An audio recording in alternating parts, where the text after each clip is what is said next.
Nesse sentido, a forma que as coisas estão mudando é que ontem a Federação União Progressistas, que é a composição do União Brasil com o PP, anunciou que está rompendo com o governo Lula. Bota o vídeo aí da União Progressista, Bruno. Luizinho, Pedro Lucas, a nossa amiga Tereza Cristina. Comunicado de Federação União Progressista. Informamos a todos os detentores de mandato que devem renunciar a qualquer função que ocupem no governo federal. Em caso de descumprimento, se a permanência persistir, serão adotadas punições disciplinares previstas no Estatuto. Esta decisão representa um gesto de clareza e de coerência. É isso que o povo brasileiro e eleitores exigem dos seus representantes. Brasília, 2 de setembro de 2025. Muito bem. Meu amigo, o último que sair apaga a luz. Porque todos os integrantes desses dois partidos que ocuparem os cargos do governo Lula devem deixar os cargos imediatamente. Isso afeta duas pastas no governo Lula. O Ministério do Esporte, o deputado e ministro André Fufuca. Realmente a gente tem um cara chamado André Fufuca, eu não invento esse tipo de coisa. E do Turismo, o deputado Celso Sabino. Agora, mais do que cargo na burocracia pública, esse posicionamento do União Brasil e do PP demonstra duas coisas. Primeiro, que o Centrão já começou a precificar a derrota do Lula em 2026. Ora, se eles achassem que o Lula tem chance, com certeza não estariam deixando o governo, não estariam largando a mão do governo. Aliás, há de se perguntar o que o PP, o partido da Tereza Cristina e do Ciro Nogueira, ambos ex-ministros do governo Bolsonaro, estavam fazendo até hoje, compondo a base do governo Lula. Essa é outra história. Mas isso nos leva ao segundo ponto, que é o seguinte: se o Centrão não está apostando no Lula como candidato em 2026, em que eles estão apostando?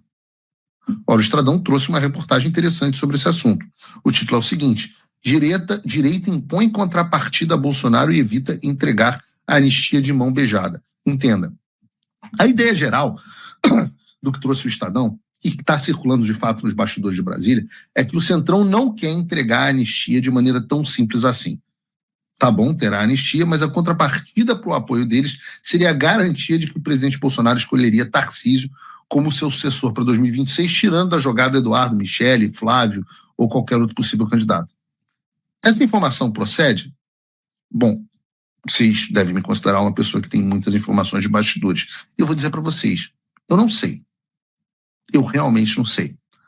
O que nós vimos é que o Centrão passou a se movimentar de maneira muito mais ativa em defesa da anistia e que o próprio Tarcísio afirmou, como afirmou, aliás, o próprio senador Flávio Bolsonaro, entrou de cabeça na articulação pela anistia.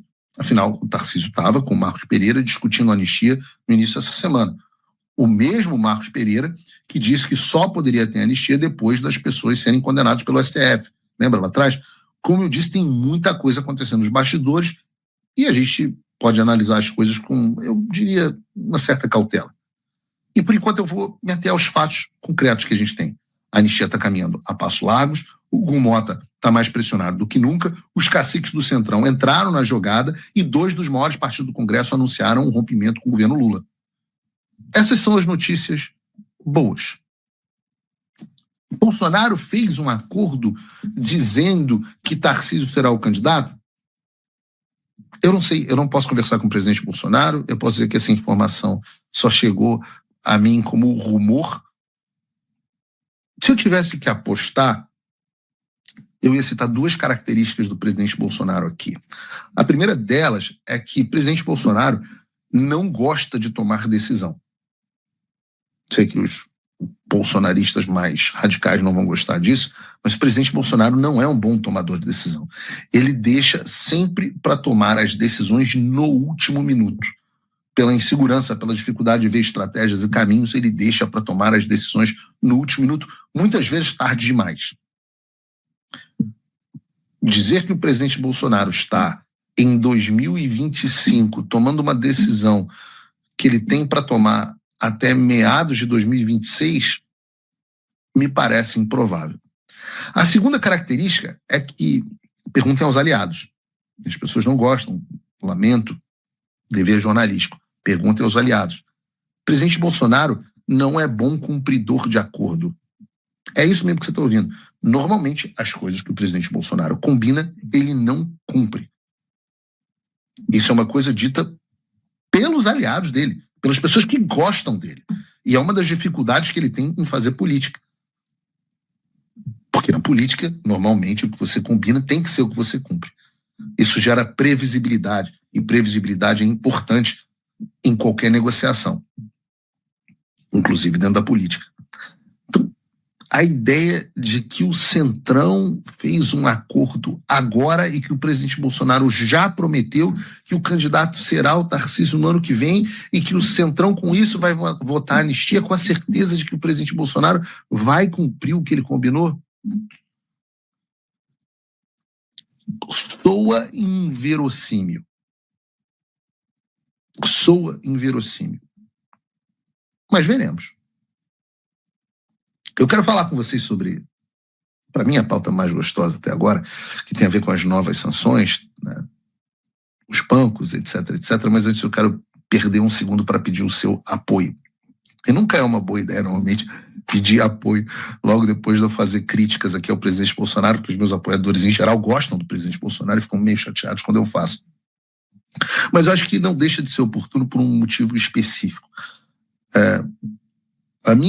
Meu alinhamento com o presidente Bolsonaro é um alinhamento de propósitos para o Brasil e de uma pessoa que eu gosto muito. Mas o meu dever jornalístico é de fazer uma análise para vocês justa. Eu não posso sentar aqui no ar e mentir, não ser honesto, etc, etc.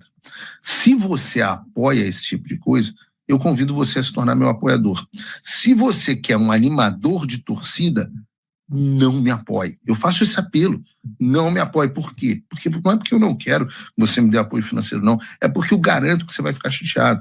Depois você vai tirar o apoio, me mandar e-mail reclamando, etc, etc. Então, nem apoie. Agora, se você quer opinião e análise séria e realmente uma pessoa que fala coisas que, em geral, acabam acontecendo, então, por favor, entra aqui em www.paulofigueiredoshow.com/apoie. Lá você pode me apoiar desde com a quantia de pouco mais de $5 por mês, se você usar o cupom Figueiredo Show aqui da descrição, ou você pode se tornar meu patrono Gold com a quantia de $49 por mês ou $499 por ano, que é até muito bem-vindo. É uma forma de você apoiar aqueles que não conseguem apoiar. Veja, nós temos aqui dezenas de milhares de pessoas nos assistindo agora, nós estamos dando coro na audiência dos outros canais, mas ainda assim o número de apoiadores é muito restrito.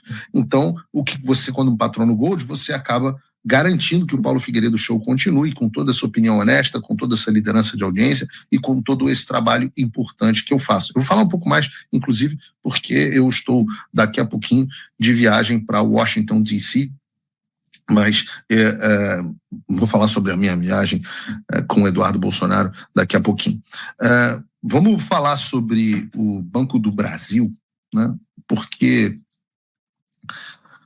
agora há pouco eu comentei sobre Hugo Mota e Alcolumbre, Lei Magnitsky e tal, e eu quero falar um pouco sobre esse assunto de sanções, porque muitas pessoas estão me mandando uma reportagem da CNN e perguntando se ela seria ou não verdadeira. A reportagem é do Lorival Santana e diz assim: o governo Trump prepara novas medidas contra o Brasil.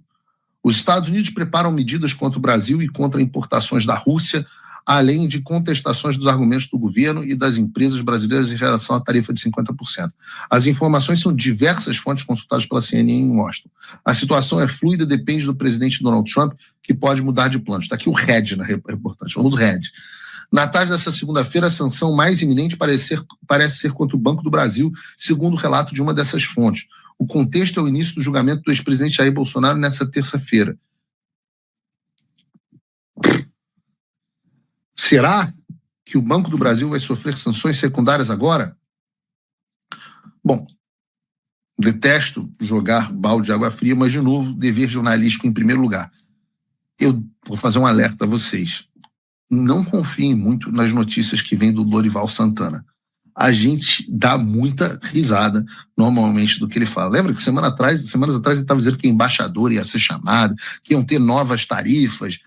Cara, eu não sei qual é a do Lorival, eu não o conheço, mas eu posso dizer que as fontes dele ou não existem, e são vozes da cabeça dele, ou são fontes ruins, porque ele fala muita bobagem. E eu tenho que dizer a vocês, nós não teremos sanções diretas contra o Banco do Brasil agora.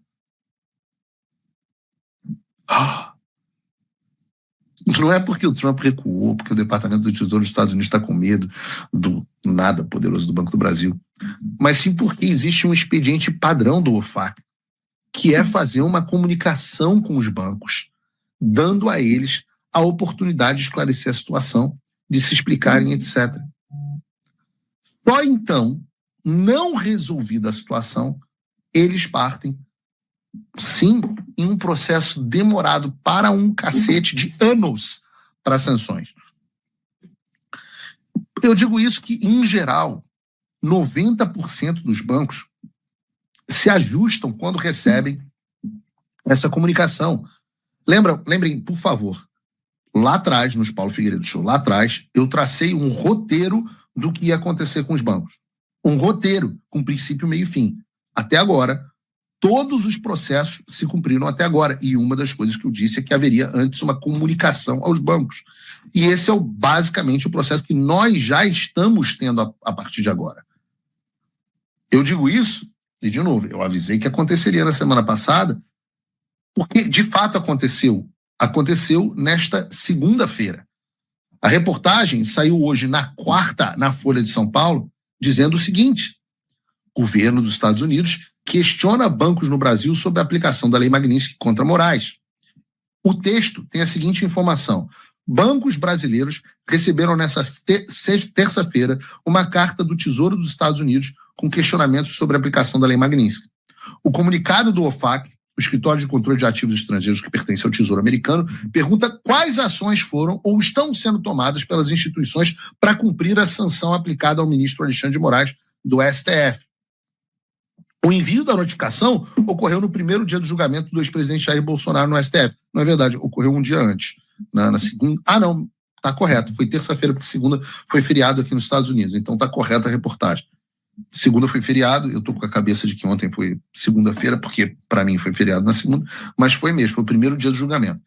Mas não foi por causa do primeiro dia do julgamento, né? Obviamente, o Tesouro não falou assim, hoje é julgamento, vamos mandar a carta. Não, isso foi pedido por Eduardo Bolsonaro e eu na última viagem que nós fizemos 2 semanas atrás para Washington, para vocês entenderem um pouco como é o ritmo do funcionamento das coisas dentro de uma administração pública. Continua a reportagem. Moraes foi atingido pela Magnitsky injúria e, por isso, incluído nos rolos de sancionados do OFAC. Por meio da decisão, o governo americano determina o congelamento de qualquer bem ou ativo que a pessoa sancionada tenha nos Estados Unidos e proíbe entidades americanas e empresas, indivíduos, de fazerem operações com ela. A medida incluiria o uso das bandeiras de cartões de crédito Mastercard, Visa, American Express, ou até Elo, como a gente mostrou aqui, por exemplo. O envio da comunicação pelo Tesouro seria o primeiro passo para averiguar o cumprimento da lei pelas instituições brasileiras. Em seguida, diz a Folha de São Paulo, não Paulo Figueiredo, o Departamento do Tesouro poderia, se julgar que houve descumprimento por parte dos bancos, aplicar sanções secundárias como multas. Haveria ainda a possibilidade de punir executivos das instituições como pessoas físicas, a depender da análise sobre eventual descumprimento. Os bancos no Brasil estão sujeitos a cumprir sanções pelo fato de terem representações nos Estados Unidos.